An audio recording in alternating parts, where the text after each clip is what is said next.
Et bonjour à tous, ici Tristan de la chaîne CryptoRobot, j'espère que vous allez bien. On se retrouve aujourd'hui pour une nouvelle vidéo dans laquelle on ne va pas réaliser des simulations sur le passé cette fois, hein. En effet, sur la chaîne, vous avez l'habitude qu'on fasse ensemble des simulations sur le passé, aussi appelées backtest, hein, qui nous permet tout simplement d'établir la performance exacte d'une stratégie de trading sur le passé. Non, aujourd'hui, on va s'attaquer à essayer de simuler le futur. Donc, on va voir comment on peut faire ça aujourd'hui, mais tout simplement à partir des données du passé, on va essayer de faire plusieurs simulations de ce qui pourrait se passer dans le futur afin de nous donner une idée à peu près de ce qu'on pourrait avoir.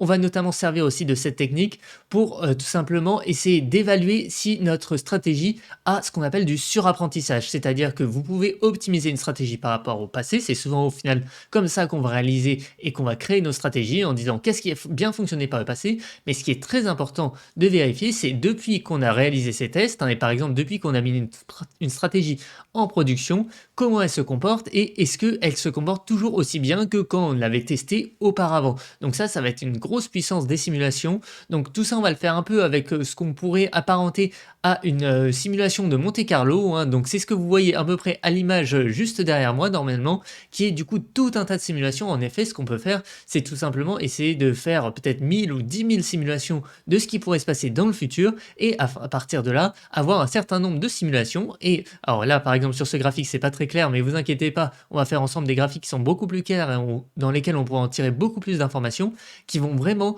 nous permettre en fait d'essayer d'estimer tout simplement ce qu'on peut espérer d'une stratégie de trading dans le futur avec potentiellement qu'est-ce qui pourrait se passer si ça se passait vraiment bien, qu'est-ce qui pourrait se passer surtout si ça se passait vraiment mal, car ça c'est un détail qui est clairement très important. Donc on va voir tout ça dans la vidéo avec notamment la stratégie du Super Reversal, qui est une stratégie que je vous ai déjà présentée sur la chaîne avec où il y a au moins 2 ou 3 vidéos dessus.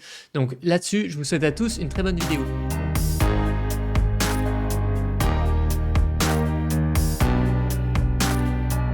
Donc, comme je vous l'ai dit, aujourd'hui, on va simuler une stratégie tout simplement à partir des données du passé sur le futur. Pour ça, on va se baser sur la stratégie du Super Reversal que j'ai déjà présenté avec plusieurs vidéos sur la chaîne, au moins 2 si ce n'est pas 3 je pense. Et ce qui est intéressant surtout avec cette stratégie et pourquoi on vous la présente, c'est que si vous le souhaitez, vous pouvez tout simplement la copier très simplement sans aucun code directement sur BitGet, hein. Donc je vous le rappelle, sur BitGet, si vous voulez nous copier tout simplement, ça va être dans la partie Copy Trade, hein. Donc vous allez sur Copy Trade, et ici vous pouvez rechercher tout simplement CR par exemple, et vous devrez tomber sur nous. Voilà, ici vous trouvez CryptoRobot avec un petit badge en plus qui vous permet de nous authentifier. Et aujourd'hui, BitGet est tout simplement partenaire de notre vidéo et sur lequel vous avez notamment des petits bonus si vous vous inscrivez avec notre lien d'affiliation, hein, qui de plus forcément soutient énormément la chaîne et je vous en remercie pour ça.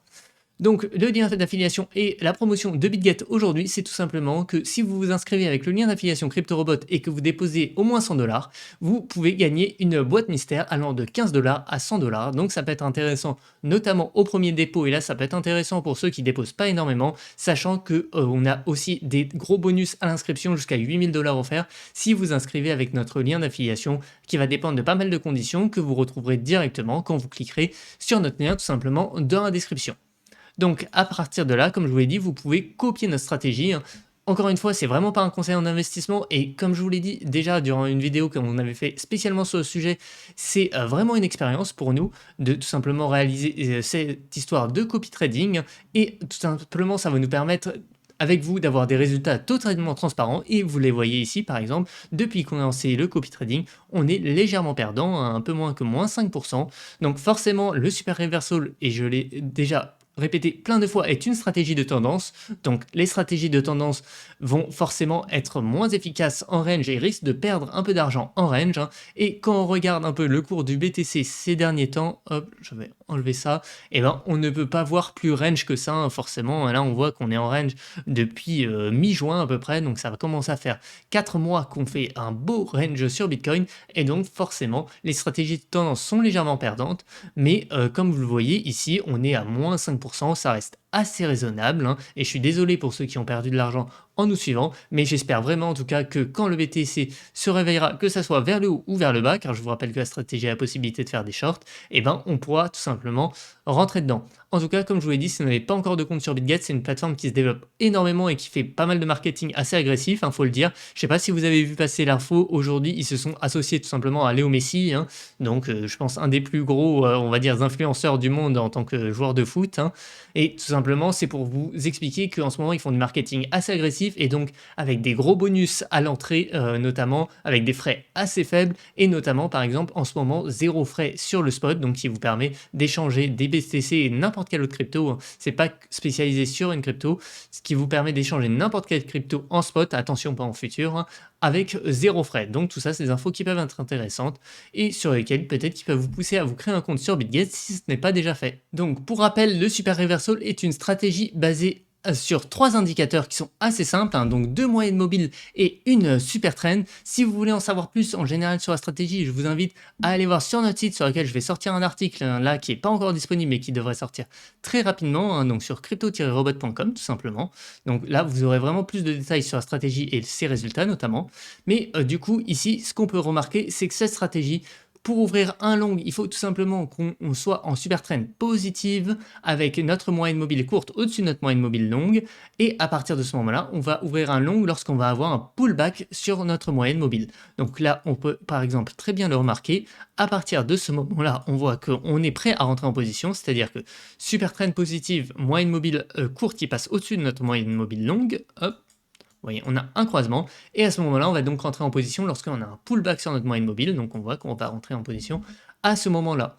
Par exemple, ici, on va sortir sur un pullback aussi à ce moment-là, quand on voit que notre moyenne mobile est passée en dessous de notre moyenne mobile longue, et ainsi de suite, avec par exemple ici un petit trade, hop, et par exemple, en ce moment, on voit qu'on a ouvert un short, donc actuellement, on est en position en short sur Ethereum, et on voit pour l'instant que ça se passe pas trop mal, même si, voilà, faut vraiment voir, faut vraiment attendre de voir comment ça va se finir exactement. Alors, on va maintenant arriver sur notre petit code. Donc, je ne vous ai pas encore mis à disposition le code total qui est installé tout simplement sur CopyTrading directement en open source, car forcément, le but étant que si vous vouliez copier exactement cette stratégie comme je l'ai paramétré moi, et ben, vous passiez par BitGet, mais je vous ai quand même encore une fois pas mal donné de ressources totalement en open source et libre d'accès, du coup vous pouvez en faire complètement ce que vous voulez, et je l'ai pas mal amélioré le code. Cette fois notamment, le Super Reversal va vous permettre de faire des longues et des shorts avec tous les paramètres que vous voudrez, et en fait c'est surtout sur ça qu'il faudra jouer si vous voulez vraiment optimiser votre stratégie. Donc pour ça, je vais commencer tout simplement quand même par vous montrer rapidement les résultats qu'on a obtenus sur le backtest, vraiment là du coup le backtest avec le code comme ce qui est installé directement sur BitGet. Donc on voit, comme on l'a déjà vu forcément, qu'on passe de 1000 $ à plus de 100 000 $ en quelques ans, en quelques années, donc c'est quand même vraiment pas mal avec un Sharpe ratio de 2,62. Vous avez ici pas mal d'informations que vous retrouverez du coup notamment sur le site. Et après, vous avez les différents graphiques. Donc, on voit notamment ici qu'on a eu une petite baisse, donc due à la période de range où il y a eu quelques défauts, malheureusement. Et ça arrive, comme je vous l'ai dit, mais on reste en général en largement surperformance du Bitcoin. Avec, du coup, on peut le remarquer ici, par exemple, un mois de septembre qui a fait moins 12%. Donc, des mois à moins 12%, ça arrivait assez rarement. Mais ça arrive. Mais en tout cas, pour l'instant, on est en train de bien se rattraper sur le mois d'octobre. On en revient du coup à notre sujet de vidéo, tout simplement, car ce qu'il faut bien comprendre, c'est que pour faire du coup ce qu'on va faire aujourd'hui, donc les simulations, il va nous falloir d'abord en avant-première un backtest, on va dire, donc quelque chose qui va simuler des trades. Car hop, ici, ce qu'on obtient à la fin de notre backtest, c'est un objet qui va répertorier tout simplement tous les trades qu'on a réalisés sur notre stratégie. Donc on voit qu'on a 4173 trades qui ont été répertoriés ici, et c'est à partir de ces trades qu'on va pouvoir réaliser les simulations sur le futur. Pour vous expliquer globalement ce qui va se passer, c'est que ici on a 4173 trades. Ce qu'on va faire pour essayer de simuler le futur, en fait, c'est un peu prendre un assortiment de ces trades de manière totalement aléatoire, c'est-à-dire que les trades peuvent se comporter de manière totalement aléatoire, et d'essayer du coup de voir ce que ça aurait pu donner sur le futur en faisant plein de simulations. Donc ici vous voyez un graphique avec que quelques simulations en fait, où je vais prendre les simulations les plus représentatives, mais ce que vous pouvez faire c'est tout simplement afficher toutes les simulations. Donc pour ça vous faites trou ici, et là le graphique va être beaucoup moins lisible forcément, donc ça prend aussi beaucoup plus de temps à s'afficher, mais là vous voyez toutes les simulations que on va réaliser du coup avec ce code. Donc, qu'est-ce que c'est une simulation? Ce qu'il faut bien comprendre, c'est qu'une simulation, du coup, ça va être un enchaînement de trades basé sur les trades qu'on a fait sur le passé. Donc, imaginons sur le passé que, comme on l'a vu, on est par exemple 4000 trades, et ici, on a un petit paramètre qui s'appelle Trade to Forecast, qui va tout simplement nous définir le nombre de trades qu'on veut simuler. Donc, imaginons on avait 4000 trades sur le passé, et on veut en simuler 500. Ce qu'on va faire, c'est qu'on va prendre ces 4000 trades, on va peut-être même en faire, plusieurs échantillons afin qu'on puisse sélectionner plusieurs fois le même trade, plus ou moins. Donc pour ça, ça va être le trade multiplier, hein. Donc à partir de là, du coup, on avait 4000 trades. Ici, on va le multiplier par 3. On va du coup avoir 12 000 trades, en fait, 3 fois 4000 trades. Et dans ces 12 000 trades, ce qu'on va faire, c'est qu'on va en prendre un échantillon, donc ici 500, et on va tout simplement estimer que c'est des trades sur le futur. À partir de là, ce qu'on va faire, c'est qu'on va réaliser ce même processus X nombre de fois, donc ici 1000, et on voit à peu près ce que ça donne. Donc imaginons du coup qu'on ait ici nos vrais trades, hein, donc ça c'est vraiment ce qui s'est passé jusqu'à aujourd'hui, hein. On voit que c'est à peu près, là aujourd'hui on est à la date du 21 octobre, on voit que c'est à peu près ce qui s'est passé, hein. C'est à peu près le 21 octobre qu'on voit la fin, et à partir de ce moment-là, ce qu'on va faire, c'est qu'on va lancer 1000 simulations différentes qui sont en fait à chaque fois des 500 trades pris de manière totalement aléatoire, dans un ordre totalement aléatoire, afin de voir un peu comment ça pourrait se passer si on a plutôt de la chance, si on n'a pas de chance, etc. Et c'est là que ça va être intéressant en fait de faire des analyses.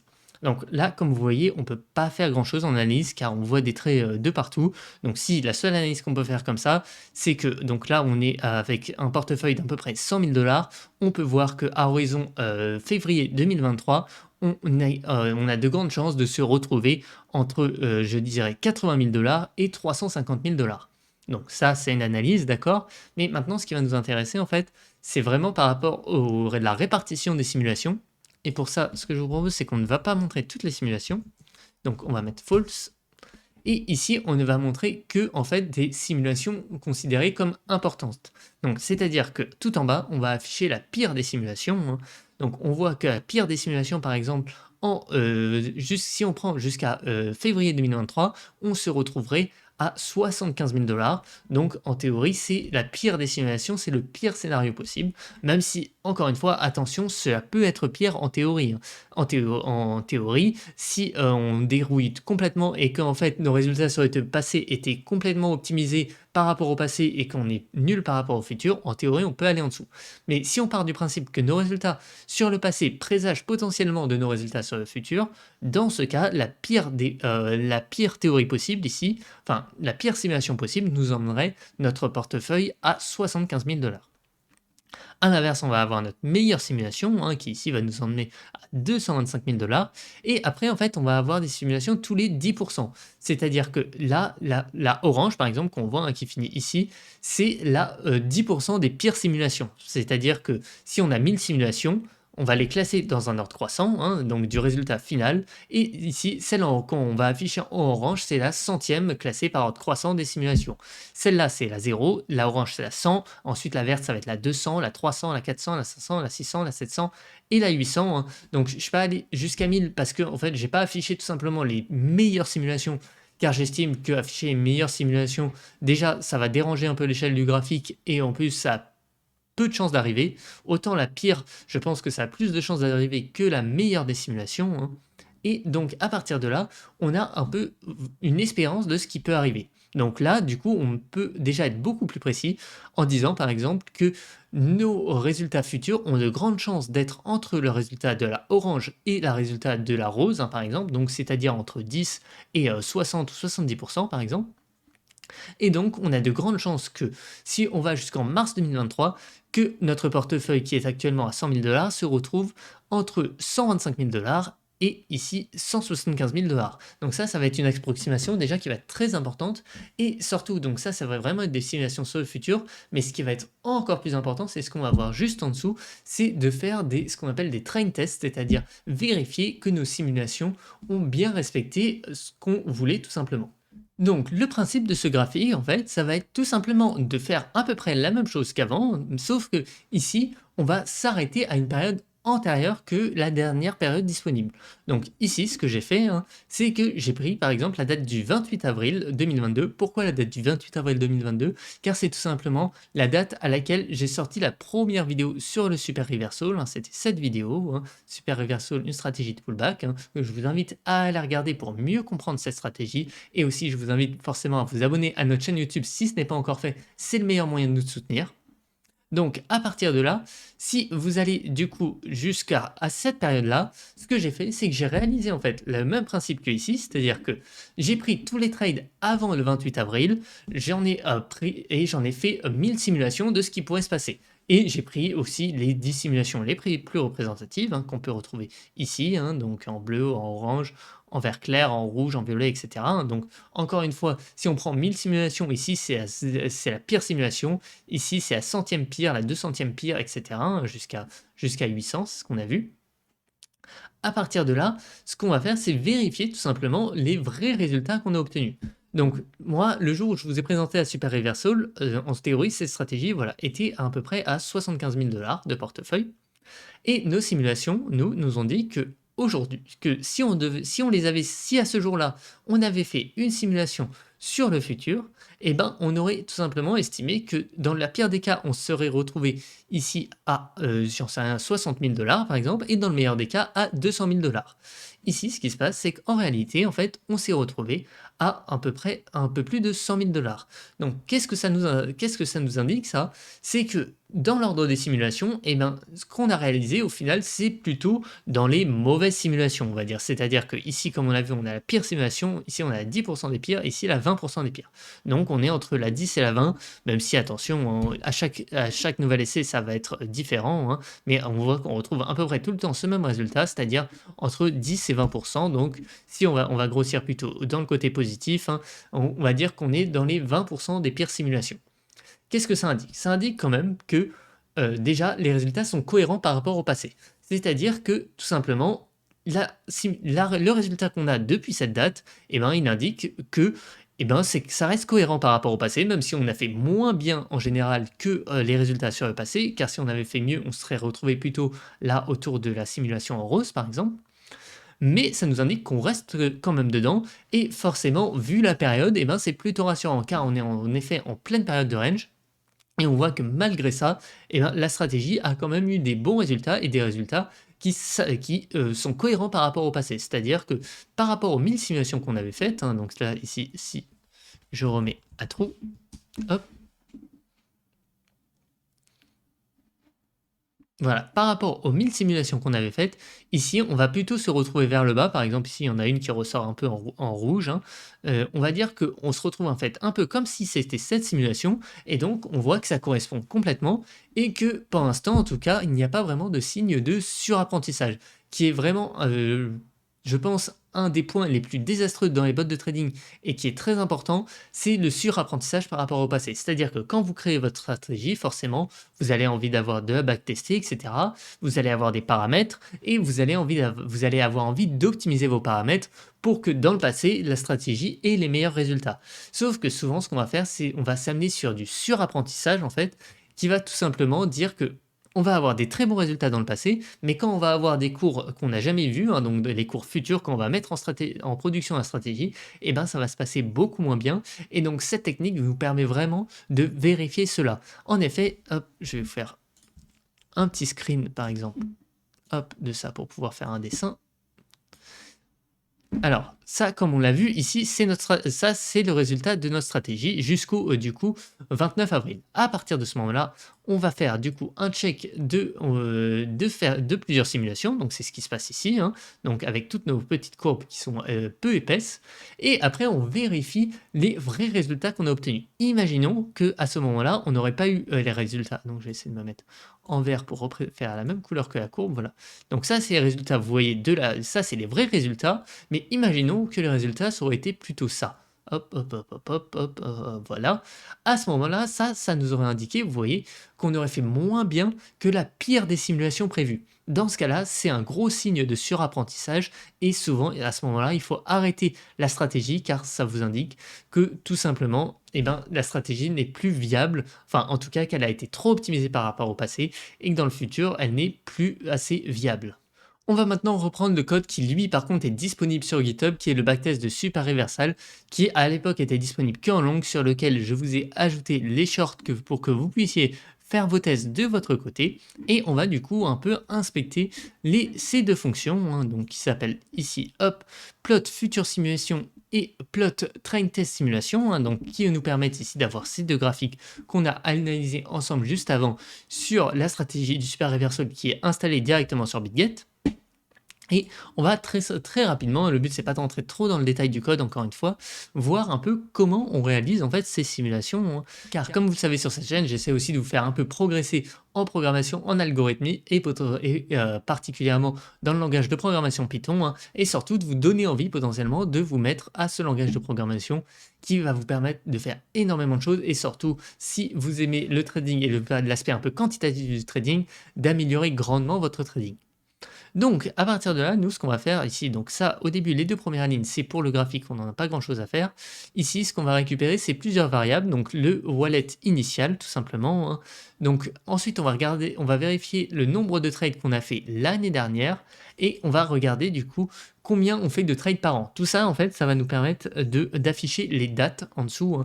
Car comme vous voyez, par exemple, dans cet exemple ici, j'ai demandé de simuler 300 trades et ces 300 trades, il va tout simplement les retranscrire en des dates que l'on va pouvoir lire sur un graphique afin de se donner une idée aussi dans le temps des prochains trades. Donc ensuite, on va avoir la date de départ, du coup. La time list, ça va justement être la liste des dates, hein. Donc si on prend le graphique juste en dessous, ça va être du coup de 2022-07 à 2023-09. Hop. Donc là, c'est à partir de là qu'on rentre dans le côté un peu quantitatif et que ça va commencer à être intéressant. Donc on va prendre le trades pool. Donc le trades pool, c'est tout simplement tous les trades qu'on va garder en tête du passé pour pouvoir simuler le futur. Donc pour ça, ce qu'on va faire, vous voyez, c'est qu'on va tout simplement prendre tous nos trade result PCT wallet, hein. Donc c'est une colonne, hop, si vous voulez, on va l'afficher juste ici, qui représente en fait tous les résultats qu'on a fait sur nos trades, hein. Donc on voit que quand on a par exemple moins 0,01, ça veut dire moins 1%, etc. Donc là, plus 1%, moins 0, moins 6%, etc. Et à partir de là, enfin non, pardon, d'ailleurs, c'est pas moins 6%, c'est à chaque fois, là, c'est pas, là, c'est moins 1%, mais là, c'est moins 0,06%. Et ainsi de suite, là, plus 0,4%, pardon, moins 0,6%, etc. Et à partir de là, ça va nous donner un peu une idée de trade qu'on va pouvoir reproduire sur le futur. Donc ça, c'est le trade pool. Ensuite, on a aussi du coup les dates à laquelle on va s'arrêter, du coup, hein, on va s'arrêter et les dates à laquelle on va simuler. Et ensuite, on va faire quelque chose ici qui a un côté un peu mathématique, c'est qu'on va tout simplement calculer l'écart type de nos trades. Donc l'écart type, pour rappel, c'est la distance moyenne, c'est la distance, on va dire, par rapport à la moyenne des différents résultats, hein. Donc pour ça, en fait, en Python, il suffit de faire .std sur une série. Hop. Donc là, on voit qu'en moyenne, hein, un trade a 0 à 2% de variation, hein. Donc ça, c'est une donnée importante, car surtout, nous, ce qu'on va faire, c'est que déjà, on va prendre les trades sur le passé et on va les mettre dans un ordre aléatoire, mais en plus, on va les faire varier, du coup, avec une variation aléatoire qui suit une loi normale, hein. Donc pour ça, on va faire mu sigma égale, du coup, 0, car on va le centrer autour de 0, hein. Donc ça, je peux peut-être essayer de vous afficher ça. Hop. Voilà, donc ici, on va faire plt.plot, hop, hop. Donc ici, on a dit qu'on va prendre 0, qu'on va générer, j'en sais rien, disons 200, et qu'on va mettre un sigma de 0,02. Alors, qu'est-ce qui ne va pas? Alors oui, forcément, len de 200, ça ne va pas. Hop, hop, hop, hop, hop. Donc voilà, ici en fait ça va nous générer du coup tout simplement des valeurs aléatoires, hein, et qui vont de temps en temps avoir des valeurs un peu plus exceptionnelles qu'une autre, hein. Une loi normale en fait c'est tout simplement une cloche, hein, comme ça, donc c'est une loi mathématique qui va nous permettre d'ajouter un peu de bruit sur les trades afin que ne soit pas exactement les mêmes trades que ce qu'on a eu sur le passé. Ensuite, du coup, on va faire un objet qui va répertorier toutes nos simulations et une liste qui va répertorier les résultats de toutes nos simulations. Et donc, ensuite, du coup, on va là tout simplement faire une boucle, hein, par rapport au nombre de simulations souhaitées. Donc, dans les exemples qu'on a vus, c'était on a fait 1000 simulations. On va du coup prendre un trade pool. Donc, ici, les trades, on va en prendre du coup un échantillon aléatoire grâce à random.sample en disant qu'on va par exemple sélectionner 300 trades parmi les 3000 ou 4000 trades qui étaient à l'origine, qu'on va leur ajouter du bruit, hein. Donc le bruit, on va le définir ici, c'est exactement la petite courbe qu'on a vue ici, et on va tout simplement ajouter ce bruit au current trade pool. À partir de là, ce qu'on va faire, c'est qu'on va tout simplement simuler le fait que ces trades s'enchaînent, hein. Donc ça, c'est un peu avec c'est une multiplication cumulative, hein, ça s'appelle. Donc c'est avec cette ligne, c'est-à-dire qu'on va ajouter, en fait, nos trades vont se retrouver comme ça. Par exemple, un trade, on va faire 1%, ça va être 1,01. Ensuite, un trade où on va faire moins 2%, ça va être 0,98. Un trade où on va faire plus 4%, ça va être 1 point, par exemple 0,4. Et ça, en fait, ça va nous permettre de simuler nos trades qui s'enchaînent les uns à la suite des autres, hein. Donc, vous voyez que, par exemple, si on fait 1%, moins 2%, puis plus 4%, on voit qu'on se retrouve avec une évolution de 2,9%. Donc ça, en fait, c'est ce qui va nous permettre de simuler l'enchaînement de nos trades. Et tout simplement, grâce à ça, on va simuler l'enchaînement de notre trade et on va du coup vérifier le résultat que cela nous donne à la fin. On va l'appliquer sur notre wallet initial et ça va nous donner notre simulation qu'on va pouvoir ensuite plot. Du coup, on l'affiche si on a souhaité d'afficher toutes les simulations.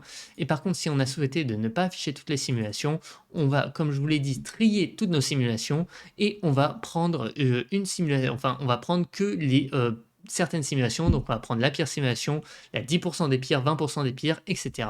Et ainsi de suite, ce qui va nous permettre en fait tout simplement de générer du coup ce petit graphique qui ici, comme vous l'avez vu, représente d'abord au début le cours actuel, enfin le vrai cours de notre stratégie, jusqu'à la date d'aujourd'hui, ici du coup le 21 octobre, et à partir de là, on va tout simplement réaliser toutes nos simulations et on ne va afficher que certaines simulations, hein. Donc là, en général, je vais mettre ici false et je vais mettre par exemple 1000 simulations.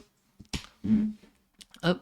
Et vous voyez ici, du coup, à partir de ce code-là, vous avez un exemple de ce qu'on peut espérer dans le futur, hein. Donc on peut voir ici qu'on peut espérer finir l'année, enfin aller être en fin d'année 2023, enfin plutôt à la rentrée 2023, avec si ça se passe vraiment mal, on est actuellement aux alentours des 100 000 $, se retrouver en dessous des 50 000 $, hein. Donc là, voilà, là dans ce cas-là, ça serait vraiment une mauvaise simulation, mais on peut aussi, par exemple, se retrouver à plus de 250 000 $. Et là où on a le plus de chances d'atterrir, c'est plutôt dans les données du milieu, hein. Donc on voit entre 80 000 $ et 170 000 $ à peu près. Ensuite, pour la deuxième partie, je ne vais vraiment pas rentrer en détail car là ça ressemble beaucoup, c'est exactement la même chose avec quelques petits arrangements, hein. Les petits arrangements vont être notamment que au lieu de sélectionner tout notre trade pool comme avant, hein, donc c'est-à-dire avant on avait ici un trade pool qui sélectionnait tous nos trades de trade result PCT wallet. Ici ce qu'on va faire c'est qu'on va prendre ces mêmes trades sauf qu'on va séparer en deux datasets. On va séparer en un dataset de trade, hein, du coup qui est, si on prend la date qu'on a fait, toutes les données avant du coup le 29 avril, et un dataset de test qui va être toutes les données après le 29 avril du coup. À partir de ce moment-là, ce qu'on va réaliser, c'est que du coup, on va réaliser toutes nos simulations à partir de nos données de train et on va afficher tout simplement nos données de test. Donc en fait, c'était un peu comme si on faisait exactement ce même graphique à partir du coup du 29 avril. Et le 29 avril, du coup, ça nous donne des simulations comme on a pu le voir un peu plus haut ici, et sauf qu'on va afficher en un peu plus gras aussi ce qui s'est passé vraiment afin de comparer tout simplement ce qu'on peut espérer, enfin ce qu'on a pu remarquer par rapport à notre stratégie afin de voir s'il y a des traces de surapprentissage. Donc comme on peut le voir ici, il n'y a pas de traces de surapprentissage car on est complètement dans les simulations, même si on est plutôt dans les mauvaises simulations. Aujourd'hui, ça peut quand même clairement s'expliquer par la tendance du marché qui est vraiment pas très bonne pour les stratégies de tendance. Mais il faut quand même surveiller et surtout si on repart dans un marché avec des tendances un peu plus classiques et qu'on continue à descendre dans l'ordre des simulations, là il faudra s'inquiéter et potentiellement dire la stratégie du séparé versol, eh ben il y a du surapprentissage dedans, j'ai trop optimisé par rapport au passé et malheureusement là actuellement elle ne marche plus elle ne marche plus, en tout cas elle ne marche plus comme avant et ça c'est vraiment très problématique et ça en général c'est vraiment des points qui doivent vous faire arrêter vos stratégies. Donc tout ça, c'est des points assez techniques, surtout je vais essayer de rentrer quand même un tout petit peu dans le code. J'espère que je ne vous ai pas perdu, mais vraiment ce qu'il faut comprendre ici, c'est la clé, c'est le problème du surapprentissage et notamment ce graphique. Ce graphique est assez interactif, assez marrant, car ça vous permet de voir un peu ce qu'on peut espérer d'une stratégie sur le futur.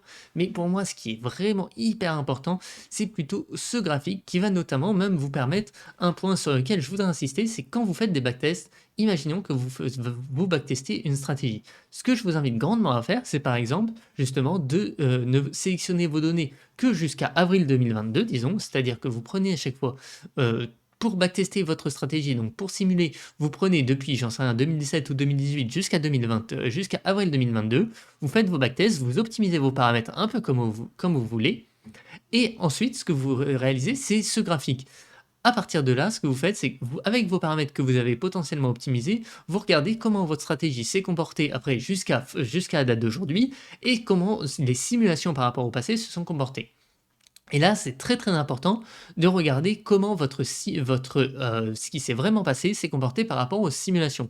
Car comme je vous l'ai dit, hein, comme vous l'avez vu ici dans l'image, si tout simplement ce qui s'est vraiment passé se retrouve en dessous des pires simulations, donc là comme on l'a vu ici, ça c'est la pire des simulations, on voit que c'est la simulation qui est le plus bas. Si votre pire, si ce qui se passe dans la vraie vie, donc potentiellement en production, se passe comme ça, comme on l'a vu, donc encore pire que ça. Là, c'est vraiment qu'il y a des signes de surapprentissage et donc la stratégie ou en tout cas l'optimisation des paramètres que vous avez fait, il faut vraiment la revoir. Je ferai sûrement une vidéo sur l'optimisation des paramètres car c'est vraiment un point essentiel des bots de trading et du trading algorithmique, hein, car forcément, lorsque vous optimisez vos paramètres, vous pouvez faire devenir à peu près n'importe quelle stratégie de trading rentable, mais là-dessus, il y a un vrai danger qui est surapprentissage que j'espère durant cette vidéo, j'ai réussi à vous faire comprendre. Donc sur ce, comme je vous l'ai déjà dit, le meilleur moyen de nous soutenir, c'est de vous abonner à notre chaîne YouTube. Également, on est à BitGet, je les remercie, qui sont le partenaire du jour, sur lesquels vous pouvez vous inscrire avec notre lien d'affiliation. Comme je vous l'ai dit, vous avez aussi un cadeau, une petite boîte mystère contenant entre 15 et 100 dollars si vous déposez au moins 100 dollars sur BitGet. Donc tout ça, c'est des petits bonus qui peuvent être vraiment sympas, sachant qu'en ce moment, ils ont zéro frais spot et comme je vous l'ai dit, ils font pas mal de marketing avec des très bonnes opérations commerciales, notamment là, avoir signé Léo Messi en tant que partenaire. Donc tout ça, ça envisage pour le futur des bonnes informations. Donc sur ce, je vous laisse. C'était Tristan de la chaîne Crypto Robot. Je vous souhaite à tous une très bonne journée, soirée, enfin où vous soyez. Salut tout le monde!